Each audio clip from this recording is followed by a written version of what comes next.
Bill Apter here with one of my heroes, my idols, Joe Franklin. Joe, back in the day when you were first making the rounds of TV and when wrestling became big on TV, Channel 5 here in New York. Channel 7 for 12 years, then Channel 9 for about 30 years. Actually, bring the camera in a little closer, just right up on Joe. And my here. guest, of course, over 100 times was Captain Lou Albano. Captain Lou, and he used to say, he'd go, the captain's got it all, brother, ability, agility, guts. But what do you remember from the early days of wrestling? Who were some of the first wrestlers? Dennis James, he did the wrestling. And the broadcasting. He would have a little cracker in his hand. He would crack that thing, and you would think, he wanted you to think that was the knuckles of the wrestlers in the ring. That was the first sound effect on TV. What about some of the wrestlers? Antonino Rocca? I had Jack Armstrong, the Wild Man. I had the man was 9 feet tall. I had everybody. I had Andre the Giant. One man was signed up for a $500,000 campaign.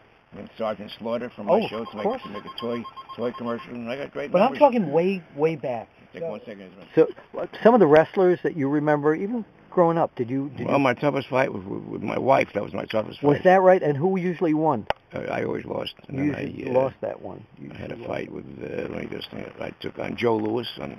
Yeah. I reunited Joe with Billy Conn one time. That was not wrestling, but that was boxing.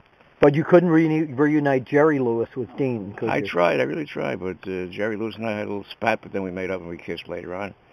And I go back with Rosemary Clooney. We had the same kind of argument one time. But we lost Eddie Fisher recently. I loved Eddie too. Tell us about Eddie. He was the best. He had 22 records in a row that sold a million. 22 in a row. There's not one in between that didn't sell a full million.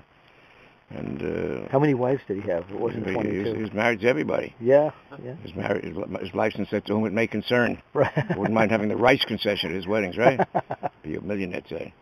And I was watching. Someone told me they were watching Channel 13 2 nights ago, and I saw all the talk show hosts. He said he saw Johnny Carson, he saw Mike Douglas, he saw Merv Griffin, he saw Steve Allen, he saw Jack Paar. He said, but no Joe Franklin. You know what I said?